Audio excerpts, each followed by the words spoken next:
Hei, jeg står her med min venn Elise.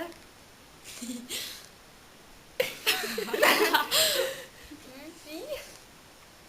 Og på skolen vi. Ikke kyl. Oi, oi, oi.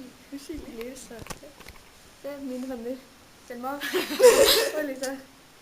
Så Elise var den eneste som faktisk syntes dette var koselig. Hun bare, Jeg synes det er koselig. det er bra. Koselig. Vi er venner. Skal vi synge? Ikke da? Skal vi synge en fin sang? Og kan vi ikke lage sånn dansenummer? Ja.